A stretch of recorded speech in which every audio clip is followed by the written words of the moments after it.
Good morning, good afternoon, everyone. Thanks for joining us today for our workers' compensation updates for 2023, What Employers Need to Know, a labor, employment, and human rights webinar.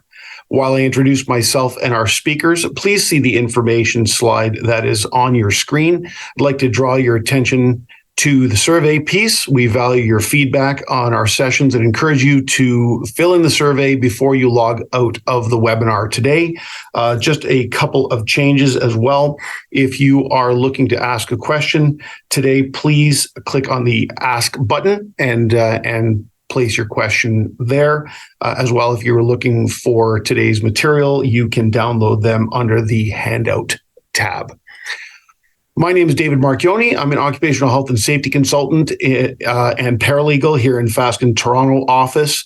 I'm a workers' compensation specialist with significant experience helping clients with managing workers' compensation claims, representing clients at workers' compensation appeals, and helping to limit claim costs. I also have an extensive background in policy and procedure development, workplace accident investigations, and legislative compliance audits. It's my pleasure to introduce my labor, employment, and human rights colleagues who've joined us for today's session.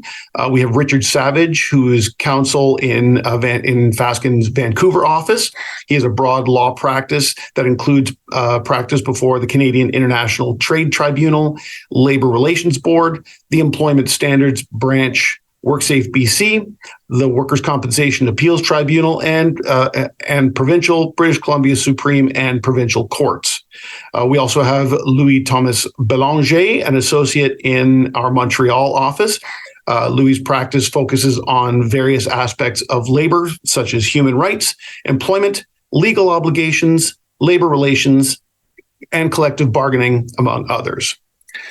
So thank you both for joining today, and we'll move on to our presentation.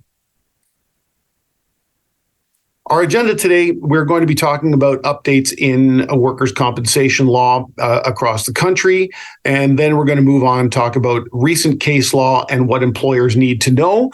And we're going to finish up today's session with some practical tips for accident investigation and reporting.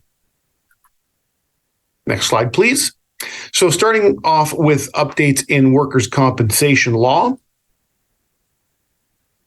Next slide, please. I'll turn it over to Louis. All right. So thank you, David, for the opening words. As our clients probably know, there was a big step in Quebec legislative updates in 2021. So Bill 59, the act to modernize the health and safety regime, was adopted on October 6th, 2021. The goal that was aimed by the Quebec government was to modernize the health and safety regime. And so they, for doing so, they updated the two principal laws, which are the act respecting industrial accidents and occupational diseases, as well as the Act on Occupational Health and Safety. There are many entry into force that came gradually, which means that the regime was implemented into blocks. So as the beginning of 2021 until our date today, there has been many blocks that came into force, all aimed into setting into place a new regime, which means that we are currently into what we can call the interim regime in terms of prevention as well as participation of workers. We can go on to the next slide, please. There will be, however, as I said, there has been many, dispositions that came into force, but there will be other changes that will come into force either on January 1st, 2024 or before October 6th, 2025. At the date of October 6th, 2025, or before that, depending on what the government decides, we will have what we can call the modernized final regime. So my goal today is basically in surface to summarize what the next changes will be so that employers can be informed of what's coming and if so, maybe prepare in advance to make sure that they are in line with what will be their new obligations with respect to OHS law. So as far as January 1st of the upcoming year, 2024 goes, we will have some changes mainly for the construction sector, which means that these changes will not have an impact on all of our clients, but there will be, to some extent, an impact on the whole world of construction. There will be a change regarding mandatory construction training. What this means is that currently with the interim regime, construction sites have to have some specific committees. These committees have specific mandates regarding the management of the health and safety on specific sites of more than 20 workers. And there are also basically health and safety representatives as well as health and safety coordinators that have to be nominated on such sites. So what will happen as of January 1st of 2024 is that basically these actors, so the members of the committee, the health and safety representative, as well as the coordinator, will have to basically have some hours of training that will be given by the CNESST in order to be able to fulfill their position.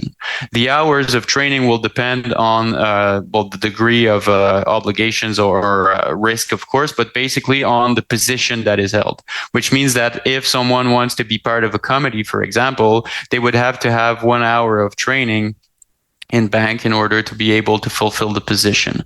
If we go to the coordinator, which is a key position on the construction site, the number of hours could jump up to 240 hours, which is quite a lot. However, we know that the CNESST will grant previous trainings that were given to these people. So this is the first thing that will come into force on January 1st. And there's another thing that will come into force, which is intertwined or linked to it, and it's a reimbursement of expenses for these training programs. What is provided for there is that basically the CNESST will assume the costs of the training as well as the costs for accommodations and basically the class or the subscription to the class itself. What we have to know in this specific type of training is that it's theory training, which means that it's going to be basically classes that will be taken by the actors of the regime, where they will learn about OHS prevention, participation, hazards, and everything. So this will have an impact on construction sites, but this is the next upcoming things that will come into force, and they are scheduled to come into force on January 1st, 2024. Next slide, please. As far as the modernized regime goes, as I said, we are aiming for 2025 at the latest, but as I said, it could be earlier. We have no sign that it will be earlier as of now, but the government could decide that some blocks would come into force earlier. So the first thing that I'll discuss today is OHS financial assistance. This is not the biggest of the changes, but it has to be known that, as of now, the CNESST, which is, by the way, the provincial board in Quebec regarding the health and safety, the CNESST has, the right to give financing to specific employers if they want to have initiative regarding trainings for their employees on OHS. What will be precise is that the CNESST will have to take into account some priorities, which means that there will be governing lines internally at the CNESST on how they can grant financing, and the employer on their end will have to make sure that they have not obtained any other type of funding for this specific period in order to obtain some financing. So this is not the biggest impact, but however, clients that want to have some financing for initiatives regarding trainings or classes that would be given to their employees would have to know that the financing could be limited if they have other sources of financing. As far as liaison officer, this is part of what we call the mechanisms regarding prevention as well as participation. As I said a few minutes ago, the interim regime, which is already in place, provides for certain obligations for the employers regarding health and safety committees, regarding nomination also of health and safety representatives, as well as liaison officers. These roles are currently in force in terms of interim regime. However, by the end of 2025, these roles will also be made more official within the perimeters of the law, which means that basically all establishments of more or less than 20 workers will have to have either a liaison officer or a prevention representative that is nominated by either a union in a unionized environment or representatives of the workers. And these specific actors will have responsibilities that will be consolidated and made more official regarding the prevention of, the safety on a specific environment. So what we know as of now regarding their responsibilities, well, they will have to be communicating within the organization regarding health and safety matters. They will have to collaborate on the elaboration of a prevention program or an action plan. I'll be coming back to this specific aspect in a few minutes. This is quite a big chunk actually in the new regime. They will also have to make recommendations regarding specific hazards in the workplace, and they will have to, if necessary, file complaints. The health and safety representatives will have a bit more functions than the liaison officers, but employers should know or prepare regarding these. Well, basically the fact that these actors who already have to be nominated right now will have, consolidated or broader functions and roles in the near future. As far as health and safety committees, this is also something that is currently in place right now. And this is quite a big chunk too, because before we were in a regime where these health and safety committees only had to be created in facilities or establishments of specific prioritary sectors. Now, with the interim regime, all employers that have more than 20 employees have to create such a committee. We have to know that this is a joint committee, which means that there will be representatives of the workers and there will be representatives of the employer. And this committee will have to basically prepare a prevention program, which I will already be talking about in a few minutes. But they will also have broader functions. The modernized regime will provide for the fact that whether we are talking about their functions, how the committee will be created, who will be the representatives of the workers or the employer, what the functions will be, the powers, the decision making, all of that should be provided for in an agreement between either a union and the employer or the employer and workers in an ununionized environment. There will also be a new regulation that will come into force at the time. We don't know yet, but before the end of 2025. And this regulation will provide for all of these conditions in the case where there is no agreement between the employer and the union or the representatives of the employees. So if you are unable in the context of, let's say, a collective bargaining to reach an agreement, well, the law will apply and will provide for, the number of meetings that you have to have, what the functions will be, and what everyone will have to do basically in the committee. What is also important to note is that basically where there are multiple establishments for only one employer in Quebec, there will be a provision that allow for a larger committee for that would regroup all of these establishments. So this is already part of the interim regime, but it will be confirmed in the modernized regime. which will be into force prior to October 6th of 2025. So if we could go into the next slide, please. All right. So we also have an update that will be coming on mandatory training for establishments. This resembles what I was talking about for construction sites. What this specific change will do, it's going to be brought in the Act respecting occupational health and safety. And what this change will do is basically provide for mandatory training for the health and safety committee members, as well as health and safety representatives or liaison officers. We don't know yet how many hours of training will have to be conducted, because this will be included in the specific regulation. However, we do know that for these people to exercise their duties properly, or legally, I should say, they will have to have some degree of theory training. And this training, this is important for employers to note, would have to be without loss of pay. So this is included in the modification in the Act.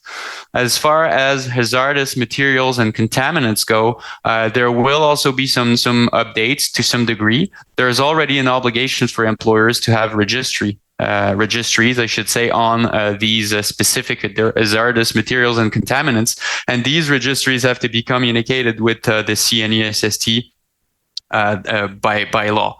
What will change there is that basically the list will be a bit broader, and the employer will also have to include a list of workers that are facing or that are in contact with specific hazardous materials and contaminants. So this was not in the Act before, and this will be in the Act by the end of 2025, which will give a bit more obligations to the employers regarding the classification of the contaminants and materials, as well as associating which worker is in contact with which product or material that is dangerous.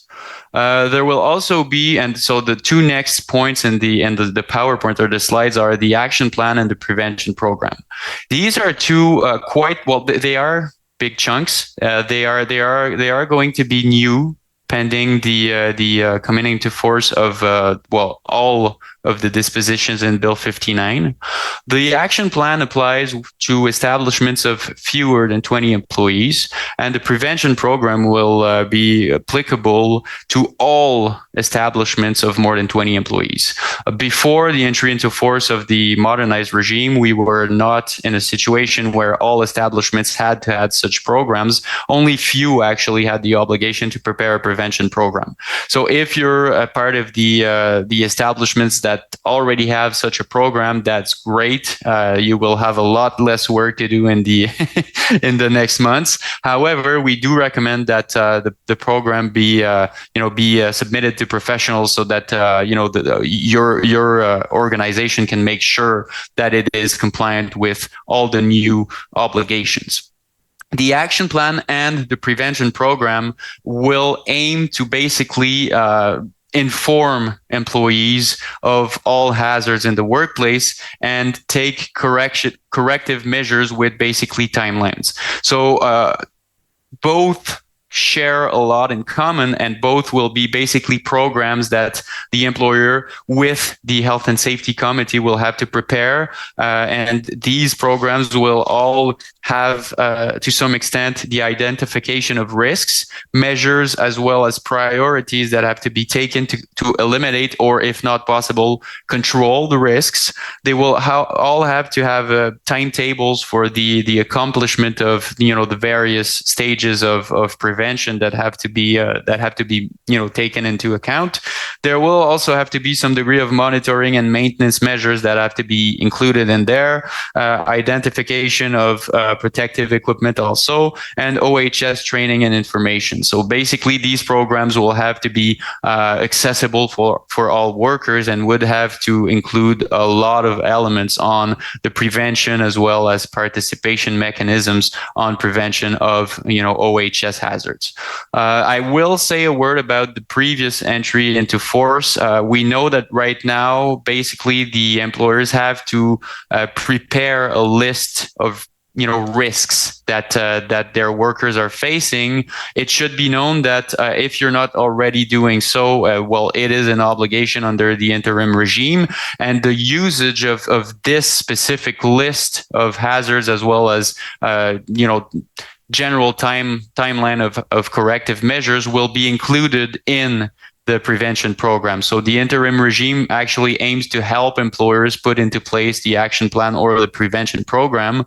And just letting you know that if you ever need help regarding this, we can either help directly or recommend anyone that could give you a help with the preparation of such. Next slide, please. So there are also three, last changes that I want to talk about.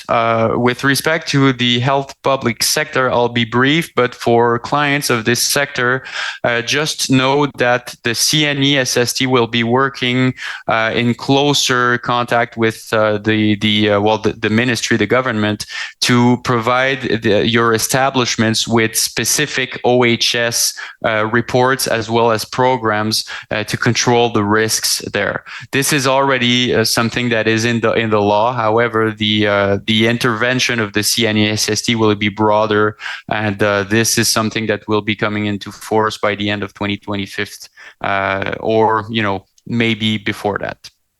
As far as psychosocial risks, employers should know that in Quebec, for undertakings that are carrying out business here, there has been a lot of changes in the past years regarding either should it be harassment or psychosocial risks in the labor relations side, and now these changes are being brought to the OHS regime. This means that with the upcoming change, all employers will have to include in their prevention process, in their prevention programs, any work-related psychosocial risks, and prepare or take measure against them. We can include in the psychosocial risk, of course, risk of harassment. So this makes a bridge, with the obligation to prepare a policy on this matter. This policy would be also treated in the prevention program, but there are also larger psychosocial risks that would have to be taken into account. So this is something that's not in the Act right now that will be included there. And so employers that know this could maybe, just prepare or update. We were talking a bit before about the existing prevention programs. If this is not already in there, we would recommend employers to include such mentions in their program, because this is something that will be coming into force. Last thing about the updates, we have the health services. This is not going to be the biggest of changes. However, when a worker is victim of an injury, a occupational accident, these workers have the right to what we call right now medical assistance. In the updated Act, these workers will be entitled to health services. So basically what will happen is the spectrum of services that they can obtain in order to reach consolidation of their injury will be a bit broader, and the regime in this respect will be simplified. But this is mainly administrative, which means that this is something that is mainly internal at the CNE SST. However, we know that occupational injuries have an impact on the financing files of the employers. So there might be a bit more services that will be accessible for workers that have suffered an injury.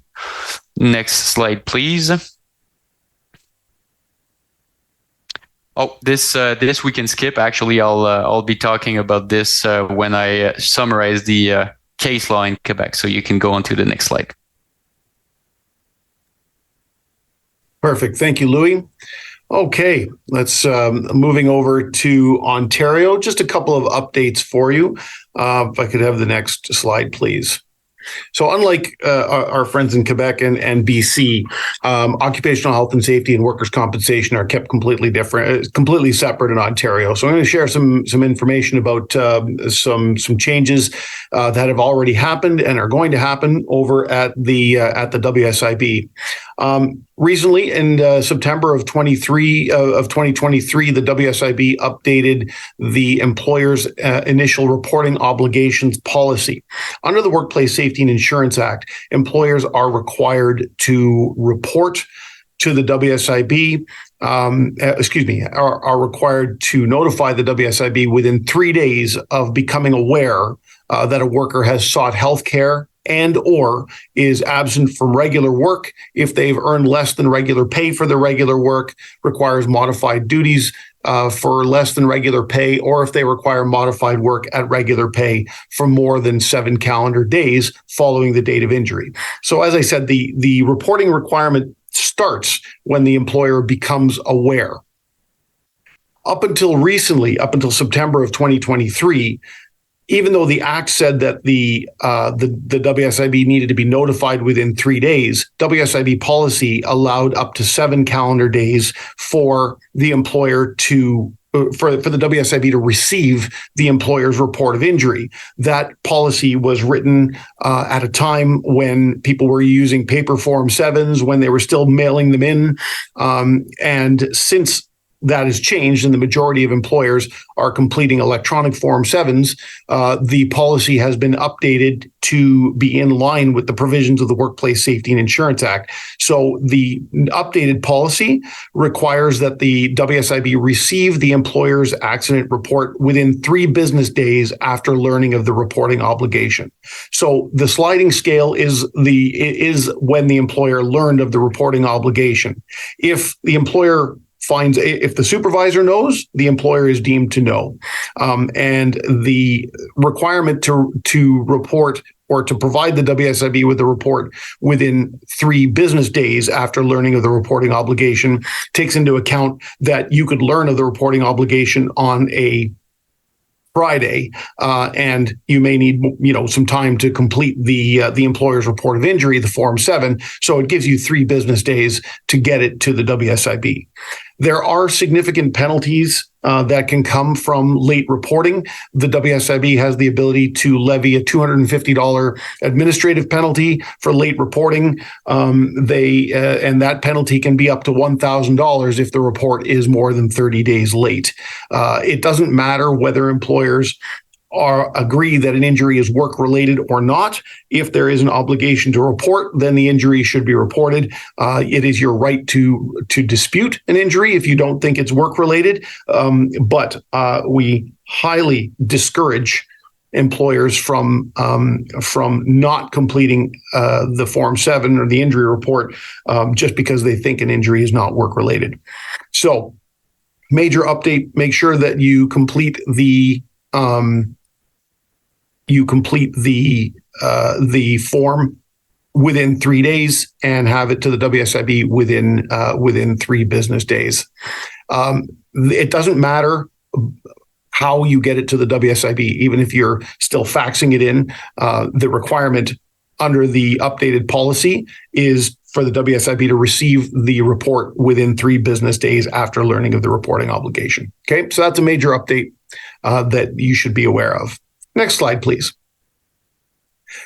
Coming into play as of December the 1st, 2023, the WSIB is implementing what they call a communicable illness policy, policy number 150315. There is actually an advanced copy of the policy on the WSIB's website. When the WSIB was having to deal with adjudicating claims related to COVID-19. And I mean, the WSIB has been adjudicating claims for occupational illnesses for a very long time. But specifically, when it came time to adjudicate claims for COVID-19 claims, they had to come up with a best practice that they communicated widely on their website, with how they were going to determine whether a claim for COVID-19 was related to a person's employment or not. And the communicable illness policy really builds on that.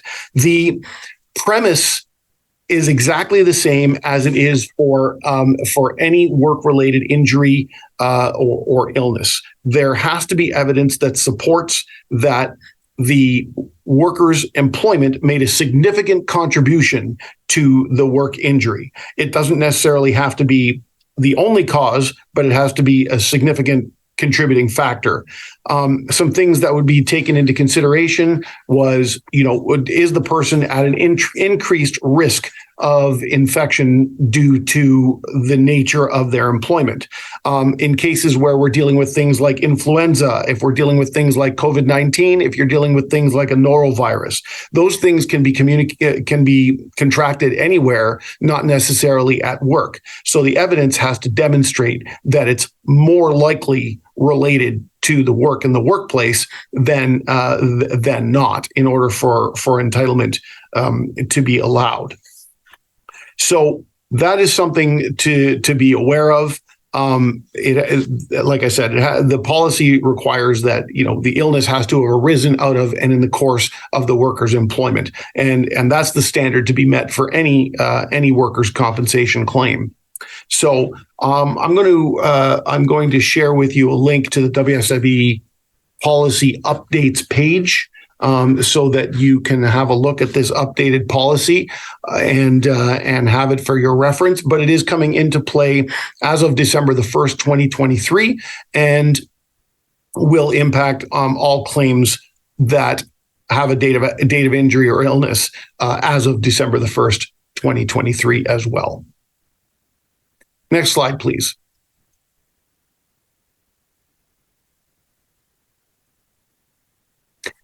Couple things to keep in mind, just building on that policy. In order for a worker to have entitlement, they have to have a diagnosed illness. Either they have to have contracted the disease that they're claiming for. So just using COVID-19 as an example, sometimes people stayed home because they thought they had symptoms, but they never actually got diagnosed. There were no tests, and they never actually had it. In order for somebody to have entitlement under the communicable illness policy, they have to have a diagnosed illness.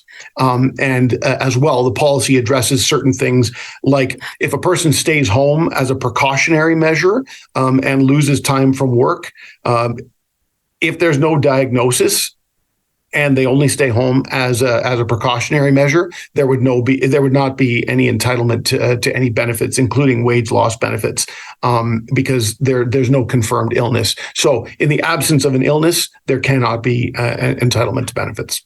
Just a couple things to keep in mind. Next slide, please. There are some changes coming at the WSIB with respect to temporary employment agencies. Currently, temporary employment agencies are, for lack of a better term, multi-rated by the WSIB. There is a classification under the WSIB's classification system for temporary employment agencies and their own internal employees, and they also have rates for the industries in which they supply labor. So, for example, if a temporary employment agency is supplying labor to a manufacturing company, then those people that they're supplying to the manufacturing client of theirs they would be charged a premium based on the manufacturing rate, for example. There's been some discussion. The WSIB was looking to have a separate classification for temporary employment agencies that supply clerical labor only. In those cases, the WSIB has recognized that to classify those workers and the temporary employment agency workers under the classifications for the target employers or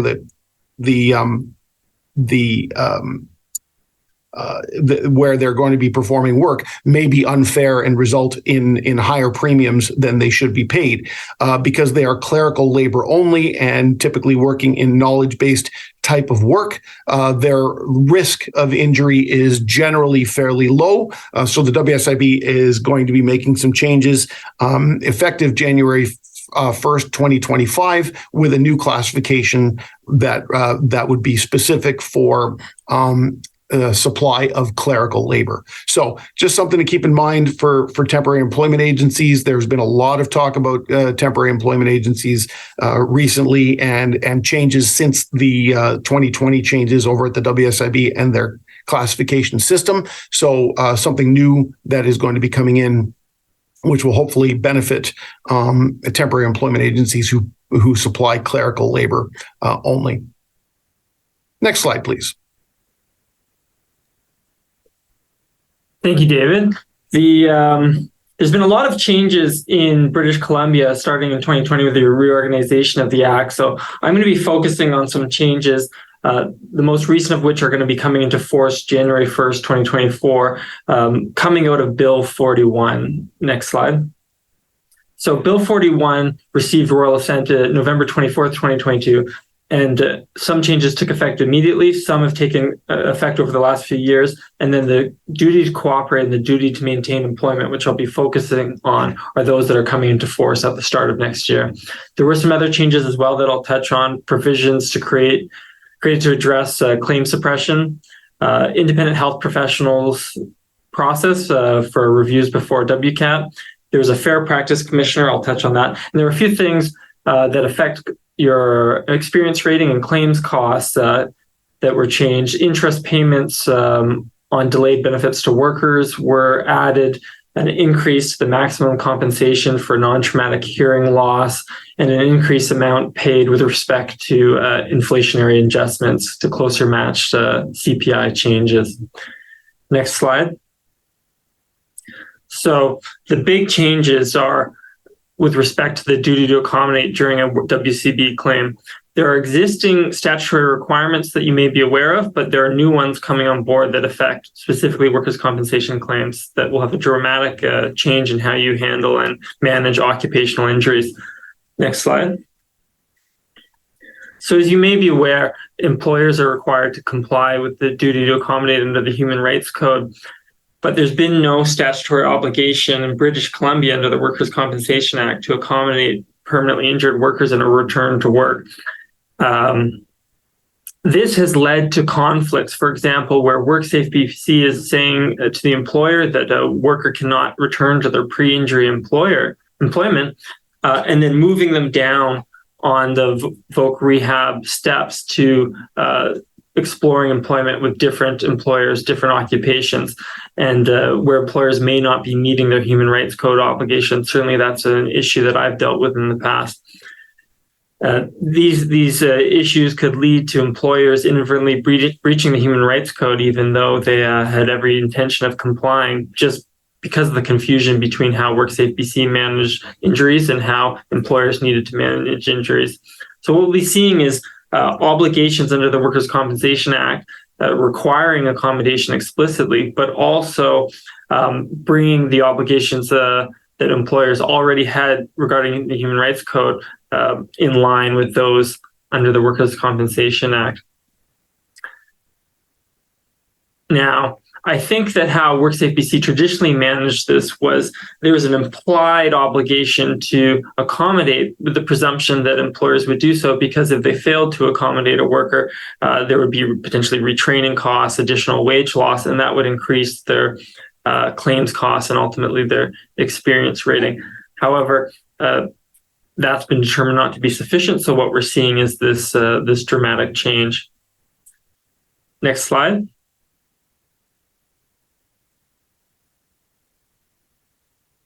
Next slide.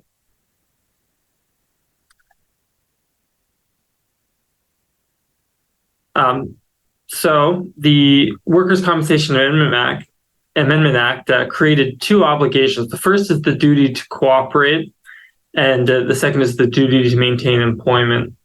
I'm first going to talk about the duty to cooperate, which creates an obligation on the employer and the worker to participate in the return to work process. As you can see here, the obligations arising out of the duty to cooperate is for employers to contact the worker as soon as practical after an injury, and to maintain contact with that worker throughout the disability management period. They need to identify suitable work for workers that, if possible, restores their full wages from their pre-injury work. So identify work that they may be able to provide. and to communicate with the board and provide the information necessary to manage the return to work. And the Act says any other thing required by the board, in relation to this management of the disability process. Workers also have an obligation. They need to participate in the return to work process. They need to contact the employer. So they have a positive obligation as soon as practicable after the injury to notify them and to assist the employer in identifying suitable work that they might be able to perform and providing information to the board and ultimately their employer regarding their ability to return to work. There are exceptions to this. These obligations don't apply having regard to the circumstances. The communication might imperil the worker's recovery. I think we would see this most likely in claims of bullying and harassment involving management or potentially post-traumatic stress disorder or other mental disorder claims where contact with the employer may not be appropriate. If you're having questions about that, I think that's something to raise early with the case manager and to determine whether contact is appropriate. If there's non-compliance with this process, the process is complaint-driven. So either the worker or the employer may notify the board of a failure to comply with the duty to cooperate. There's strict timelines in place. The board is required to make determinations on these within 60 days, or they can extend that time, as you sometimes see if it's a complicated issue. But failures to comply with the duty to cooperate by the worker may result in suspension of compensation for that worker. And for employers, failure to comply might result in administrative penalties levied against the employer. Now, the duty to cooperate, it applies for all claims with a date of injury after January 1st, 2022, and all decisions made after January 1st, 2024. So what does that look like? If a worker has been injured in the past 2 years and they're making a determination on return to work, you need to start thinking about the duty to cooperate, contacting that worker, making sure that you're aware of their status and the potential ability to return to the workplace. Next slide. So the other obligation is the duty to maintain employment. And this is the one that's very similar to the return to work accommodation process that we see under the Human Rights Code. Employers will have an obligation to return workers to pre-injury or suitable alternative employment where possible. What is suitable work? It's work that the worker is qualified to perform and that the worker can safely perform given the restrictions or limitations that might exist under their temporary or permanent disability. The board has now granted authority to investigate the worker's fitness for work and whether the employer has suitable work available where they perhaps are saying that they do not. The other thing that's coming out of this is that for occupational injuries, workers who are terminated within 6 months following a return to work, there's a deemed breach of these provisions of the Act. And that doesn't mean that there is a breach. What it means is that the onus is on the employer to establish that the terminated worker was terminated for something unrelated to the worker's injury. You might be familiar with this from the prohibited action complaint process, where there's an onus on the employer to disprove that they've acted in a retaliatory manner against an employee for raising a health and safety concern. So the duty to maintain employment, it's also coming into effect January 1st, 2024. And it's going to apply to all injuries that have occurred in the 6 months preceding that date. So any injuries that have occurred in the last few months would apply, and the duty to maintain employment would be relevant. So the next slide, please. So who does the duty of to maintain employment apply to? Well, it applies to employers who regularly employ more than 20 workers. This could be seasonal workers or other workers, but as of the date of injury, typically will be what they will look at if there's 20 or more workers employed by the employer in British Columbia. So this isn't global workers, just workers for which assessments are assessable payroll is paid in British Columbia. It doesn't apply to individuals deemed workers under the Act. That's a relatively small subset, but individuals who are doing vocational training might be deemed workers under the Act. It doesn't apply to small employers, and there may be prescribed classes of workers set out in regulation. None have been set out yet that are exempt. It applies to full-time and part-time workers. And it applies if there's been a layoff of less than 3 months where there's an expected right of return, or if there's a set recall date. It also applies if a worker's been off work on a protected leave of absence, a WCB claim, a strike, or a lockout. Where it doesn't apply, and where the clock resets, it doesn't apply to workers who have been employed for less than 12 months. And so that might be wherever there's a clear intention, the parties intended to end the relationship. You might have situations where you have fixed term workers, say working sessional work, where they're employed 3 months at a time, but their employment is regularly they're regularly rehired and there's an expectation of being rehired for where they might the duty to maintain employment might still apply, but typically it only applies during the duration of the contract that the worker is working under, and I'll speak a little more to that. Next slide. So the duty to maintain employment, it's a fairly onerous obligation, having to find work and place workers into positions, really as onerous as the expectations under the Human Rights Code for the largest of employers, where it's not just their own occupation, but any occupation that they're suitable for working in, that you might have to place these workers into. So when does it end? The point is similar to under the Human Rights Code, where if the employer's met undue hardship, that's where it's too difficult, unsafe, or expensive to return the worker to work with the employer, that obligation ends. This is a very case-by-case, fact-driven analysis. If you are faced with determining undue hardship, I would recommend speaking to legal counsel to make that assessment. What employers have to do to reach undue hardship is they have to facilitate the accommodation process. They have to be actively involved. They have to investigate the options. So this is taking you back to that situation I said before, where WorkSafe BC is saying the person is totally disabled or substantially disabled. Are you exploring those restrictions or limitations? Are you actually investigating what can be done to return the worker to the workplace? If you're not doing that, if you're not engaging in that, you can't then claim undue hardship, even if it then shows potentially that the worker would have been unable to do anything. You have to engage in the process.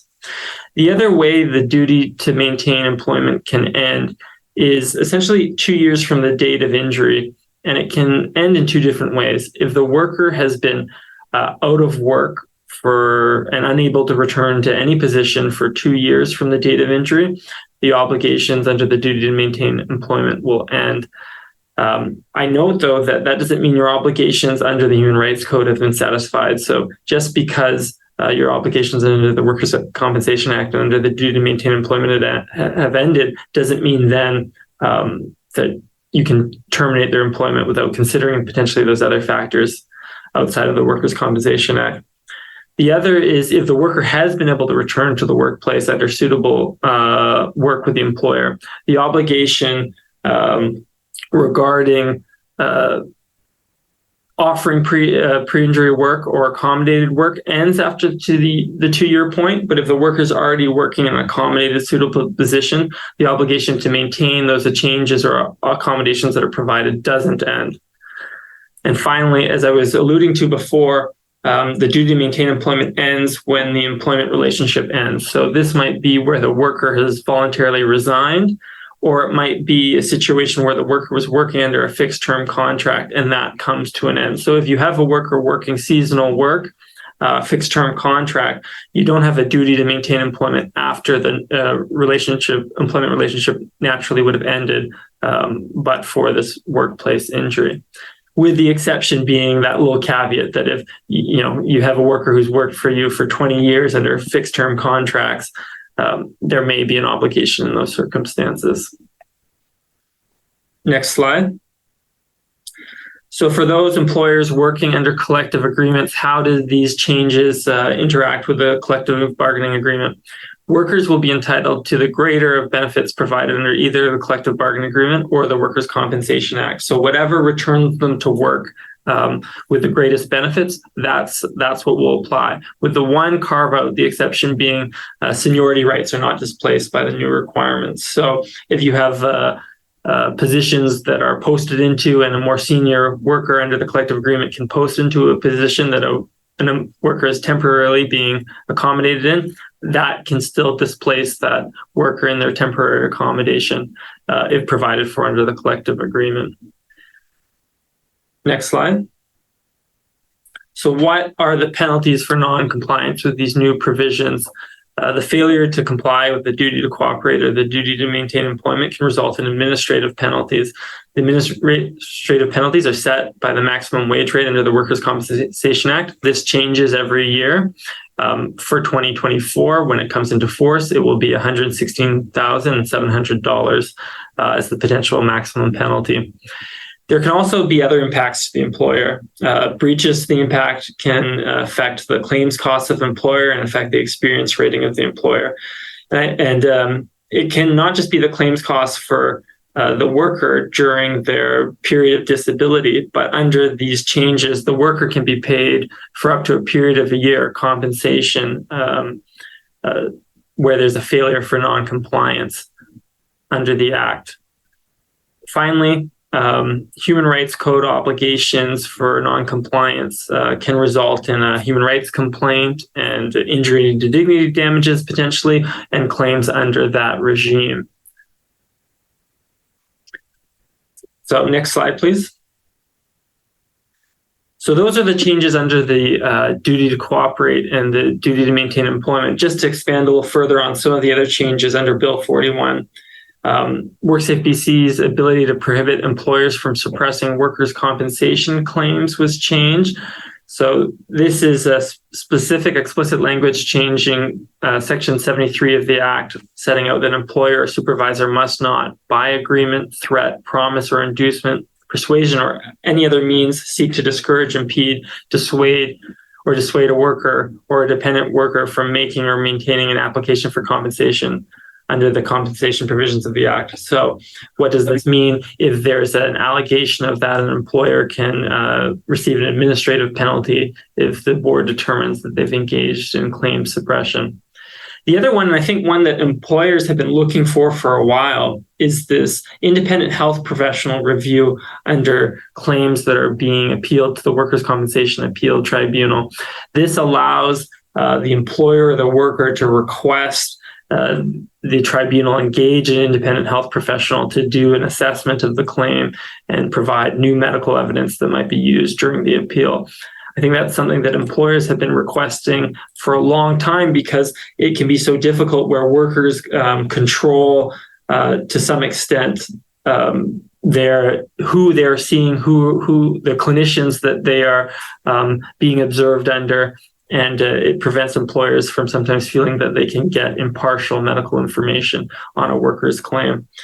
Finally, the other one I wanted to touch was just there's a fair practice commissioner that WorkSafe BC has set up. And this is to address either systemic or specific unfairness that workers or employers believe they've experienced in dealing with the board, and provide a individual separate from the claims process to address concerns. Next slide, please. So there's another update that came into force in 2022 that I want to talk about, and this is regarding changes to the right to refuse unsafe work. Next slide. So for those who aren't aware, just to take you through the right to refuse unsafe work process in British Columbia, workers have a right and an obligation not to carry out or cause to be carried out any work that would create an undue hazard to the health and safety of any person. And if a worker exercises the right to refuse unsafe work, the process as it stands is that they first inform their supervisor, who reviews those concerns, and the supervisor determines whether they believe it's safe or not, explain their reasoning to the worker. And if they do believe it's safe and the worker disagrees, then they're to take it to their supervisor and the joint safety committee member for review.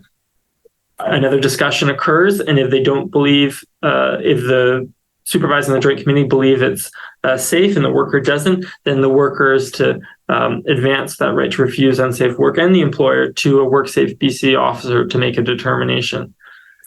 So what's changed? Next slide.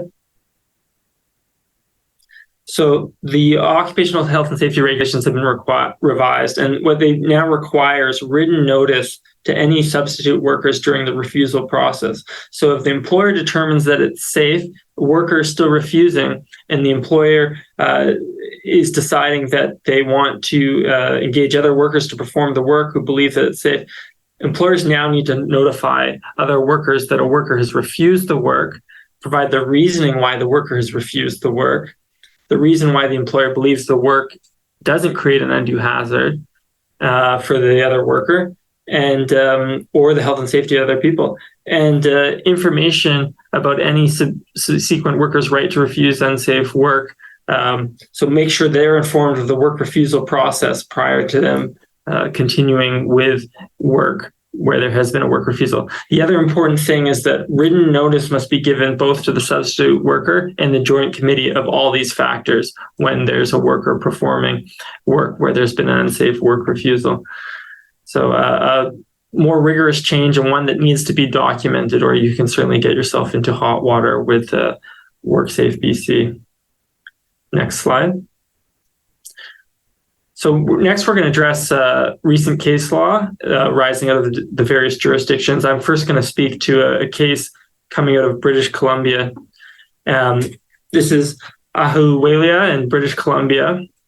And this is a case involving a situation where I've seen it quite a bit, where a worker has made a bullying and harassment complaint to WorkSafe BC's prevention department. So this is occupational health and safety.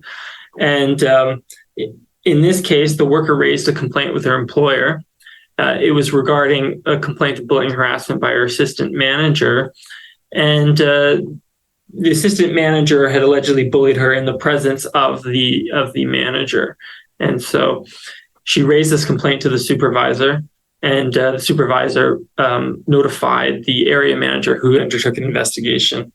Ultimately, through the investigation, they found the complaint wasn't substantiated, and the worker transferred to another location of her own volition, and eventually took time off work, which she said was sickness at the time, but later alleged was because of the perceived bullying and harassment.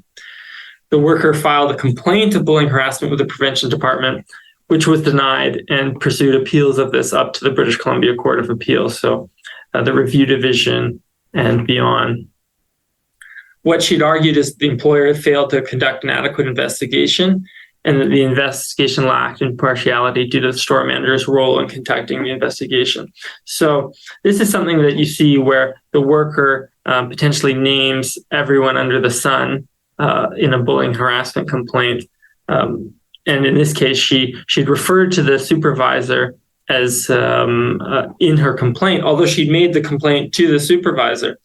Now, the supervisor hadn't conducted the investigation, but had gathered statements from the worker and from the assistant manager and others. What I think is important to take out of this case is that the position of WorkSafe BC's prevention department is not to adjudicate whether a worker had been bullied or harassed, or make determinations about labor relations issues, assignment of work, scheduling, things of that nature. Rather, in the prevention department process, WorkSafe BC is to determine whether the employer has taken reasonable steps to protect its workers from bullying and harassment. Having a policy in place, implemented, and reviewing the elements of the policy is required under the workers' compensation, occupational health and safety regulations. This is different than in a compensation claim process, where WorkSafe BC will be investigating whether they believe under policy whether bullying, harassment, or traumatic events or significant stressors occurred such that a claim can be established. So it's important to know when you're dealing with WorkSafe BC what is the purpose of my interaction with the board? Is it a compensation claim, and what arises out of that? Or in this case, is it a prevention of bullying and harassment complaint where WorkSafe BC's review is limited to whether the employer has complied with its obligations under the occupational health and safety regulations? Now, I'm now going to pass it back to David to discuss Ontario case law. Perfect. Thank you. Thanks, Richard. I just wanted to mention briefly about a case at the Workplace Safety and Insurance Appeals Tribunal. This is decision number 684/23. It's a fairly recent case. And it revolves around an individual who brought a civil action against two employers for an injury that occurred.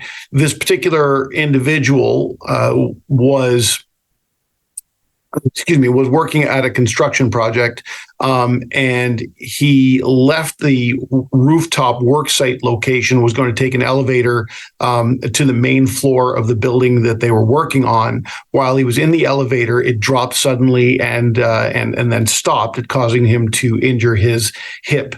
The individual brought a civil action against the elevator maintenance company and against another employer who was involved. Both of them are Schedule I employers under the Workplace Safety and Insurance Act, which means that they have coverage. They pay a rate of insurance for their employees.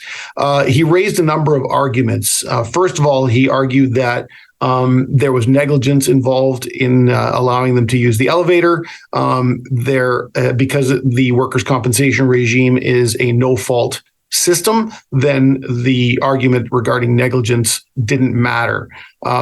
He also argued that he was not in the course of his employment, and his argument was that he had been thinking about doing a personal errand on the way to the down while he was in the elevator, and it was his intention to undertake this personal errand, so he wasn't in the course of his employment. Under the Workplace Safety and Insurance Act, a party to a civil action can apply to the appeals tribunal to determine whether somebody's right to sue is barred by virtue of the workers' compensation legislation. As part of what they call the historical trade-off for the workers' compensation system, the entire workers' compensation scheme is funded by employers, and workers are not allowed to sue their own employer and certain other people in case of a workplace injury. This went to the appeals tribunal. If I could have the next slide, please. And the appeals tribunal determined that the individual was in the course of his employment at the time of his injury. The tribunal said that the elevator was still part of the workplace. It was actually necessary to use the elevator in order to reach the workplace in the first place, to get to the roof where the work was happening, and to leave there. So it's part of the premises where the work is taking place. They also determined that doing a personal errand in the same building as the work location within moments of leaving work would not mean that you were not in the course of your employment. There's still a temporal connection there with the work and within a reasonable period of time of leaving work. They also said, specifically with respect to his argument, that the mere intention to do something after work is not the same as actually doing something. So they, based on the facts of this specific case, the application was granted. And what that means is that the civil action was barred and the worker is not able to continue with his civil action at all. His option is to claim for benefits from the WSIB directly. If I could have the next slide, please. I thought this claim was interesting because we've seen a few civil actions recently that have come in that are basically what we refer to as a claim for compensation benefits in disguise. Workers some workers are bringing civil actions for what should actually be a workers' compensation claim, and you're not permitted to do that under the Workplace Safety and Insurance Act. So if you should happen to be on the receiving end of a civil action, if you receive a statement of claim, we recommend that you review it and be familiar with the nature of the action. What is it that the person is claiming? What is it that they're alleging happened? Is this actually a workplace injury? Richard had made mention of, for example, of bullying and harassment being a potential workers' compensation issue. And that's the same in BC as it is in Ontario. If there was harassment potentially, and a person wanted to bring a claim to the WSIB for that, they would be able to do that. We've seen situations where workers have claimed that they have been harassed to the point where they were forced to quit, and they make a civil claim related to the bullying and harassment, and they bring a claim for constructive dismissal as well. And the case law has supported that they can continue to claim for constructive dismissal, but if they're trying to claim for damages for the bullying, for the alleged bullying and harassment, that's essentially a claim for workers' compensation benefits. So that portion of the claim can actually be barred. They can continue on with the constructive dismissal claim, but are not permitted to continue on with the claim for workers' compensation benefits. So just be aware of that. Should you receive a statement of claim, you may want to consider an application to the appeals tribunal to determine if the civil action can be barred completely, or if it can be limited, because it can significantly limit your potential exposure. Next slide, please. All right, so I'll take charge of this. Thank you, David, for this very interesting summary. I wanted to summarize briefly, because I see that the time is flying, a decision from Quebec that might, for Quebec employers, of course, have a little impact on the delays in treating medical disputes in the files. This is something that can be considered very positive as for employers and workers, and it's regarding the BAM procedure. So I'll just be summarizing briefly what the BAM is.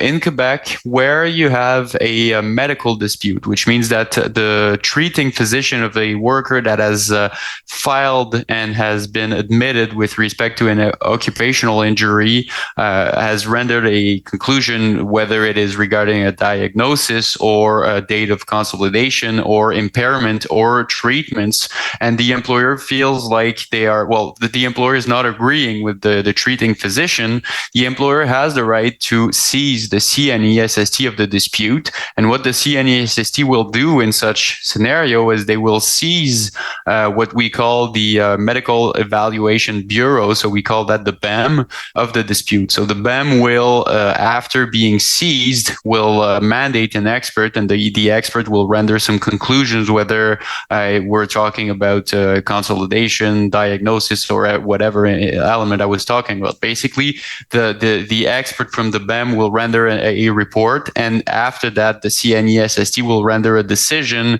that basically generally confirms what the BAM said. And the parties, therefore, can exercise their rights to contest such decision, right?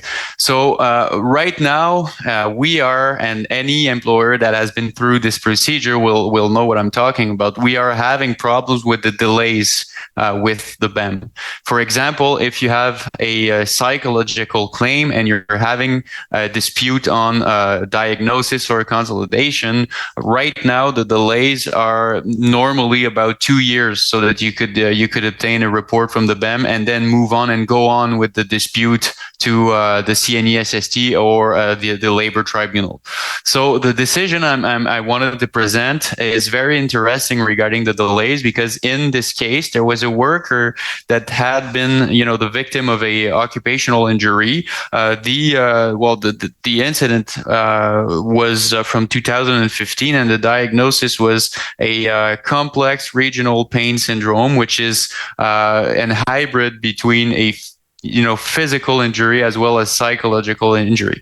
And in this case, there was a disagreement between the health professional in charge and the one designated by the CNESST, not the employer in this case, but it doesn't change much with respect to the reasoning. And so this disagreement was with respect to treatments, because the physician of the worker wanted to prescribe medical cannabis for the treatments, and the CNESST expert considered that it was not necessary.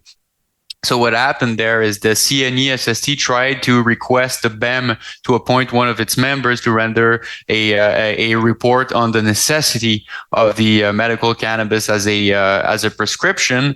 And what the BEM said was, we will not be able to appoint a member in the near future.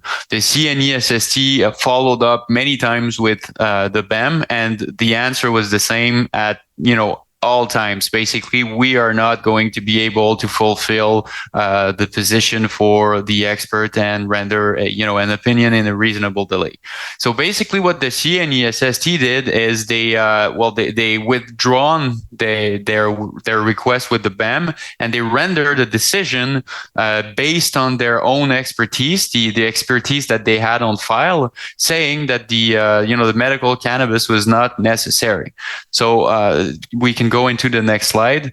The dispute was brought before the labor tribunal, what we call the administrative labor tribunal in Quebec, and the labor tribunal had two elements to decide in the decision. There was the possible irregularity of the BEM procedure not being respected, and then there was the question of is the medical cannabis necessary or not. And the part that is interesting for employers is about the delays in the BEM, because what the tribunal said is that although there is a procedure that the CNESST has to comply with respect to the BEM and appointing a member of the BEM to render a decision on a medical dispute, where the delays are just too long, the procedure in itself becomes invalid, which means that the CNESST facing a delay that is just too long could decide to rely on an expertise that has been rendered in the file and render the decision. This is very positive because parties don't lose their right to dispute the decision that is being rendered by the CNESST, but they can gain from the fact that the procedure would be less long, because the length of the procedure on the long term can have a harmful impact, whether it's on the employee who's waiting for the decision or on the employer that is trying to perform sound management of the injuries and trying to limit the impact on their own financing files.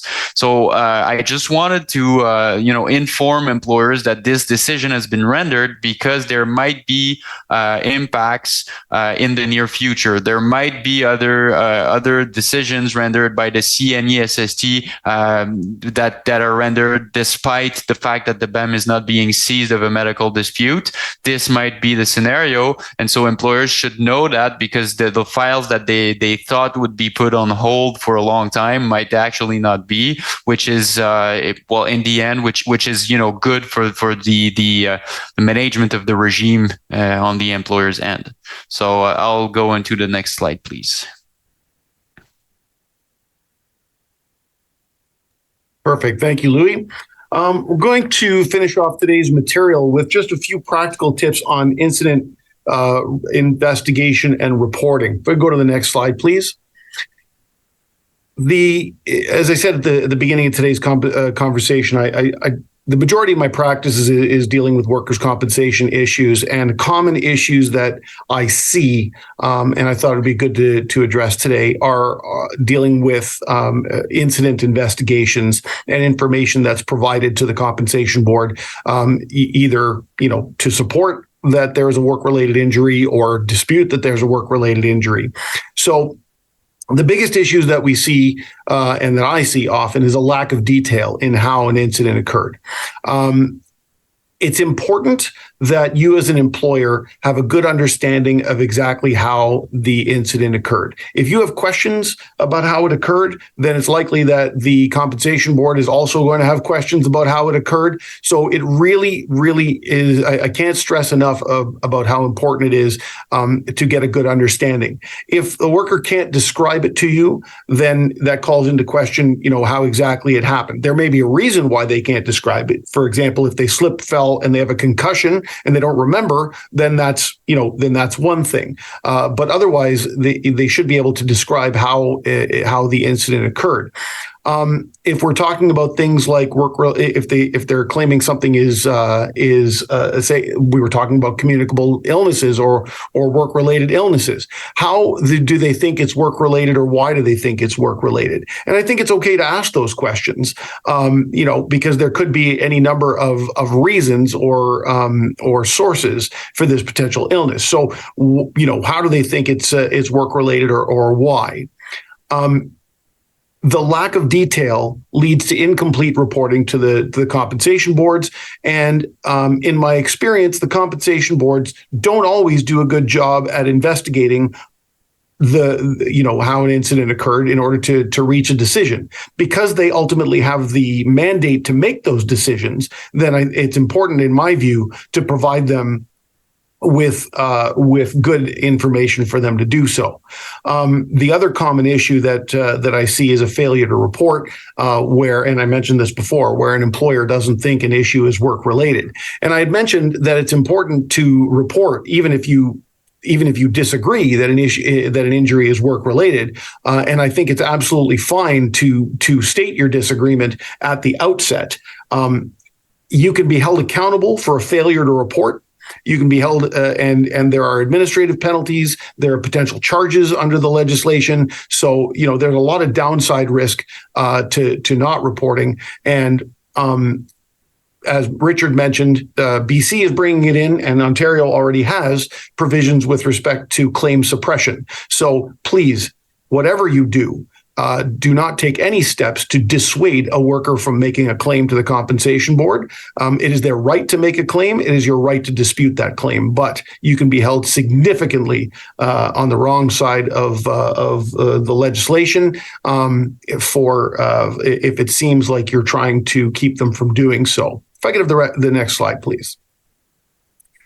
When you are gathering all the facts, and for whatever reason, some employers don't take full statements from workers.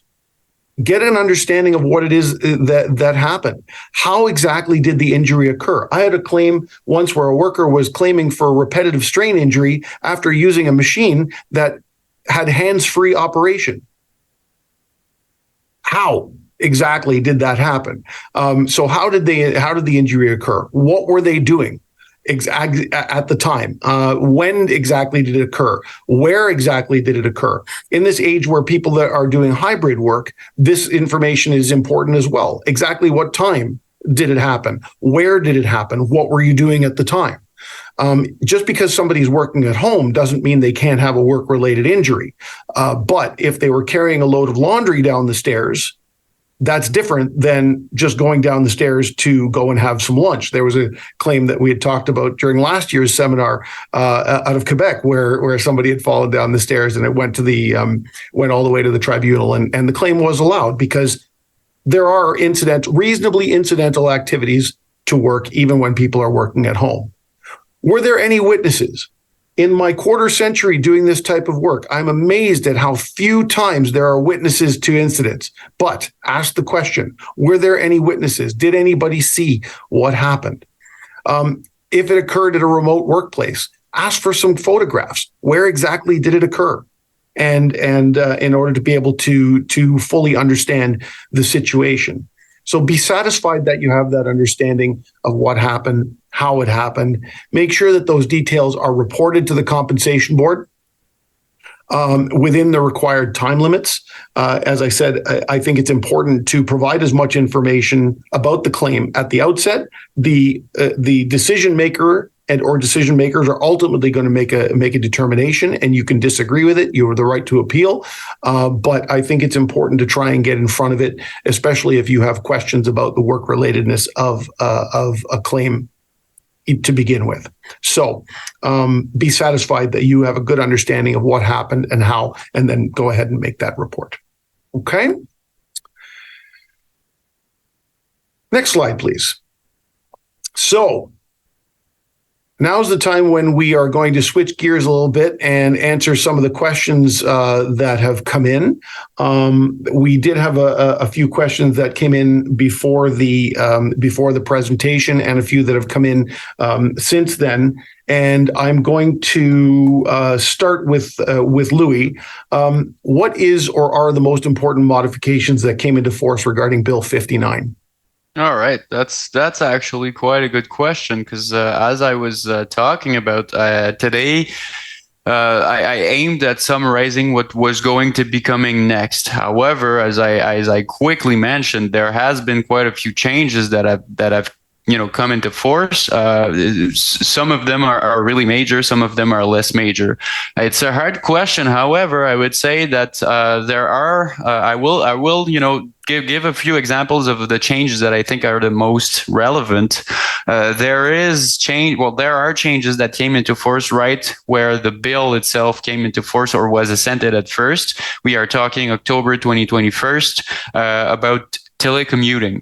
We have been talking a lot. I know that last year, David, you were talking about the examples of telecommuting.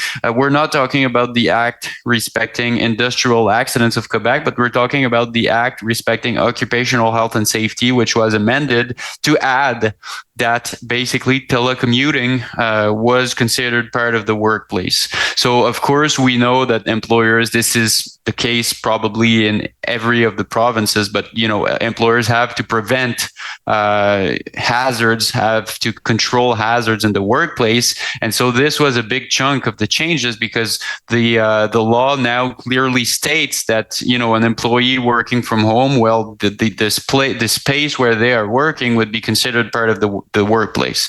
So this is a big chunk, and we recommend it to employers. And if it's not the case today, I'm still recommending it, that policies be amended or be prepared just to make sure that the employer has access to control, how safe the environment is, can have a degree of control over that, because we want to limit the exposure to the employer. There could be a CNESST assessor that would visit the workplace, that is the physical home of the worker, and render a decision where it would impose on the employer to make changes or to make sure that the space is safe. So basically, the biggest recommendation that comes out of it is make sure that you are prepared for this, and if you are not, well, make sure that you are preparing maybe a specific policy regarding telecommuting, and we can also help you with that if needed. So this is one of the biggest things. There is also, and this came into force, I believe it was April 6, 2022. So I spoke about it briefly, but the interim mechanisms of prevention. So at the time before this came into force, only certain employers had to have, health and safety committees, had to have health and safety representatives. Now, what this bill did was for all, employers that had more than 20 workers, not considering their priority sectors, well, they would have to apply these mechanisms that are prevention mechanisms, but also participation mechanisms. So we know that this has had an impact on the way that health and safety is managed in the workplace. Another big chunk of the Bill 59 would be regarding the duty to accommodate. I know that Richard spoke about this a little today with respect to BC, so I'll be brief on the subject, but this was a big part of it and had an impact on employers. So what the CNESST now has the powers to do, and what the legislator did, was to integrate basically a case that had been rendered by the Supreme Court of Canada, which is the Caron case that we call in Quebec. This case basically stated that even in the scenario of occupational accidents or injuries, basically the employer has a duty to accommodate the worker. And so what the legislator did was to give the CNESST broader powers with the determination where an employee is on the process of coming back to work, of determination of the duties that will be the worker will be doing, the position that the worker will be occupying, the number of days, basically a lot of impacts regarding the employer's obligation of accommodation. So there's a lot that now comes from the CNESST, and the employer has the obligation, of course, to collaborate with the CNESST. This means that if the employer denies a request and is unable to prove undue hardship, there could also be penal dispositions that would be applicable. If I'm not mistaken, we're talking about $10,000 for a violation by the employer. So this is quite a significant amount, depending on the size of the organization. But it should also be known that basically, unless the employer has a possibility to prove undue hardship, and I won't summarize this because Richard already did very well. Well, there is a duty to accommodate with respect to return to work in the context of a work accident or an occupational disease. And so this was new, even though the case law already sort of provided for the principle. I would say that those would be some of the main elements. There are others, but I want to leave some time for you guys to answer some of the questions.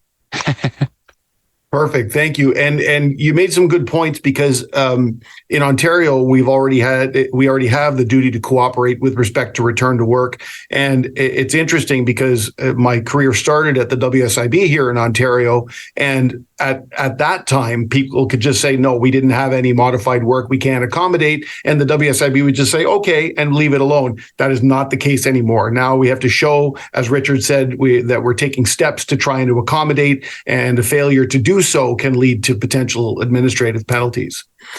Richard, with respect to the changes at WorkSafe, has WorkSafe indicated how they intend to apply the duty to maintain employment to federally regulated employers? This duty seems to be at the core of labor relations.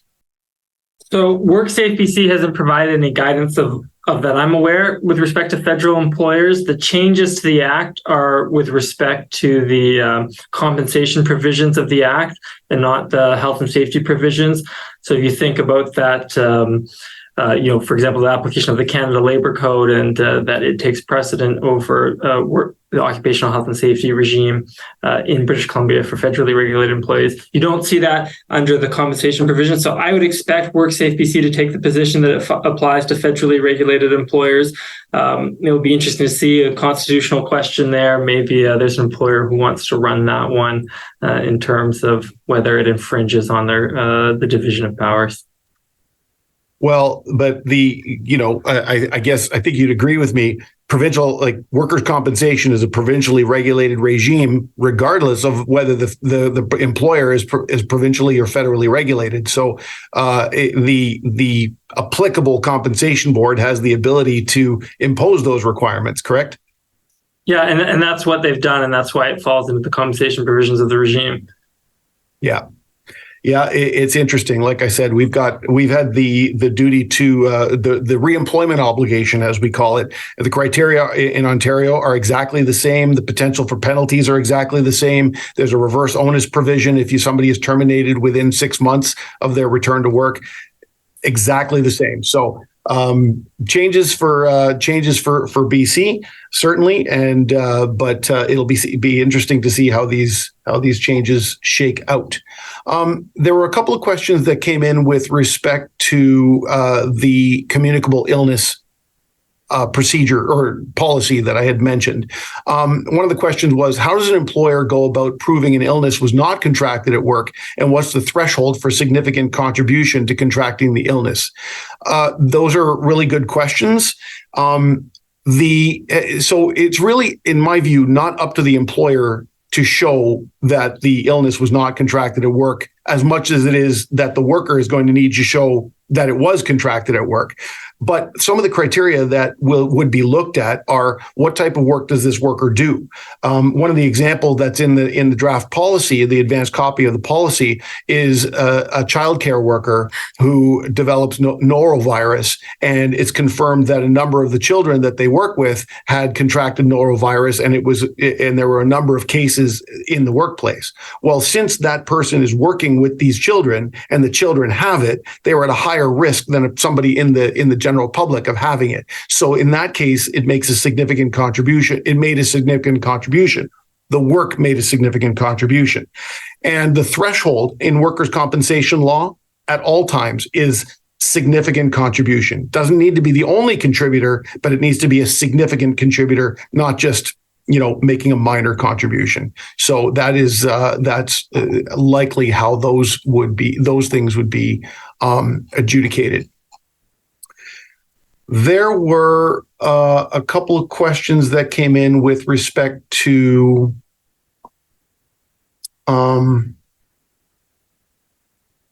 chronic mental stress, and whether there was a question about chronic mental stress policy in Ontario, and whether there were any trends based on the decisions that were made.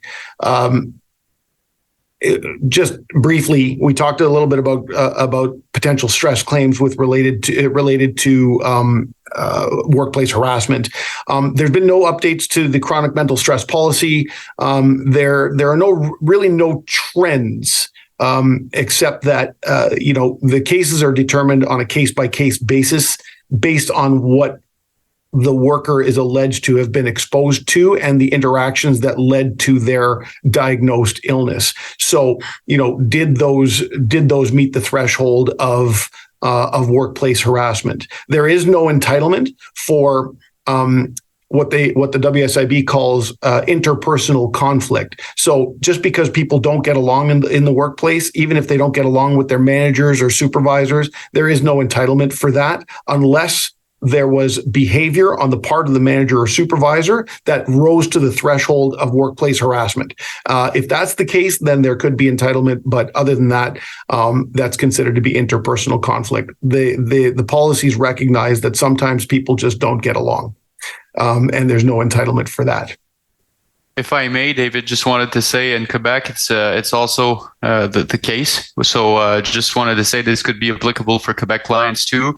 Usually in Quebec, where we have these types of of claims, we will look at whether the employee was subject to something that goes beyond simple work relation matters. So this is sort of the test that is being applied, or whether the worker was exposed to objectively traumatizing situation, which is quite a high standard for a claim like this, which is good because we know that there are lots, and it's probably the case too in Ontario, there are lots of claims for psychological harassment these days. I see it a lot in these files, and we usually are able to make these claims being denied on this basis. And being mindful of time, one last question that I'm going to ask for of all the panelists. There was a question that came in about WCB requirements or coverage for employees working from home in a different province from which the business has an establishment. So let's say that the business has an establishment in Alberta, and the company decides to hire somebody in BC. That person lives and works from home in BC. Richard, would there be a requirement for coverage in BC? Yeah, British Columbia is a mandatory registration province. For any worker who's residing and working in British Columbia, the employer would be required to register and obtain coverage in British Columbia for that worker, regardless of whether they have a separate physical presence in the province or not. Perfect. And Louis, if there's no establishment in Quebec, let's say that we've got a Manitoba employer hires somebody in Quebec, the worker's going to be working from home. Are they required to register with the CNESST even without an establishment? Normally, as Richard said, it would be basically the same answer, because where you have someone working in Quebec, there usually will be the obligation to subscribe to CNESST. Of course, everything is circumstantial. There might be some specific circumstances that could influence an opinion being rendered in the subject of matter. But if you want to take the careful approach, I would definitely recommend that the employer subscribe with the CNESST. If it's a question of time, let's say someone is working only a few weeks here and there might be differences. So I would recommend just getting counsel. But the careful approach would be registering. Yeah. And I would agree. Ontario, unlike BC, does not have mandatory requirements for all employers to register. It depends on the nature of your business activity. In the maritime provinces, sometimes it depends on how many workers you have. So if you have 3 or more workers, for example, Nova Scotia would require coverage. But if you have fewer than 3, then you wouldn't. The safe approach, and I think my colleagues would agree with me on this one, if you are hiring a worker in a province other than the one in which you operate or have an establishment, the onus is on you to contact the compensation board and determine whether coverage is required. Failure to register can be held against you as an offense under the applicable legislation. BC has administrative penalties that they can levy for that as well. So take the time, reach out, ask the question, have the regulator tell you that coverage is not required instead of making that determination on your own. So it is a consideration and something that remains prevalent because people are working from all over the place, not just where the employer has an establishment. So I think that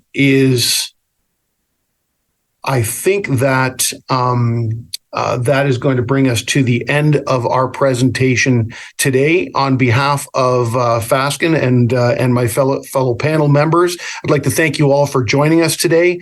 And please, just a reminder to complete the survey if you haven't already done so. If you have missed any of our past LEHR sessions, they're available within the Fasken Institute section of fasken.com. So thank you again. Enjoy the rest of your day and hope to see you back in another seminar.